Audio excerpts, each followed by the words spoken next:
If there is a need for a legislative fix, we will do it and we'll file a bill to do so, and I'm sure it'll get a lot of support. Representative Lulu Flores is one of 2 state lawmakers pledging to address a tax exemption loophole highlighted in a recent KXAN investigation. As Investigator Mike Rush explains, it involves Texas veterans who, in some cases, might not get a property tax exemption that they've earned. Nearly 30 years after he crashed his car while serving in the Army Reserves, Keith Romell still feels the effects of his injuries. He's a 100% disabled veteran, which means he doesn't have to pay property taxes. But last year, when he bought this house in East Austin, his exemption slipped through the cracks, causing him to pay thousands of dollars in taxes. Here's why. Let's go. When Romell bought this home in May 2023, it was a newly built condo. But property value is appraised based on the state of the property on January 1st each year.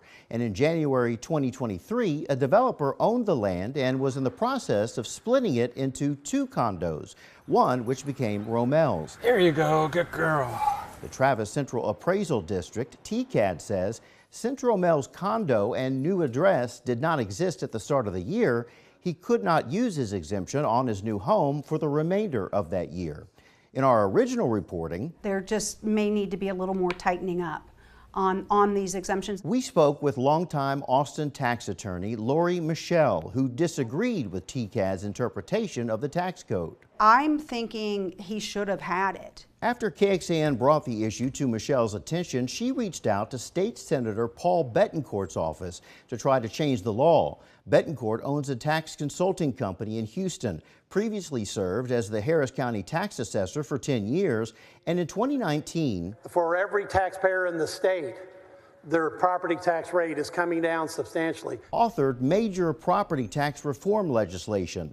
The senator tells me his office is looking into the matter and the possibility of tweaking the law. Quite frankly, if it wasn't for y'all's investigative report, we wouldn't have heard about it. And at the end of the day, we may have to clarify this to make it crystal clear. Well, I think that's great. I mean, that was my goal all along. Romell says he believes KXAN's investigation helped elevate conversations he's been having for a few months with the office of his state representative, Lulu Flores. It shouldn't be rocket science. Flores tells me she's committed to coming up with a solution. Maybe we need to clarify in the legislation that the exemption travels with the individual, that whatever exemption they have or are entitled to applies to that property, regardless of whether it was on the rolls or not.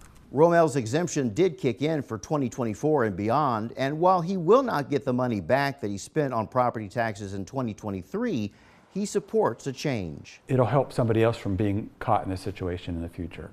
If the lawmakers determine the law does need clarification, they would introduce measures next year when the legislature meets next.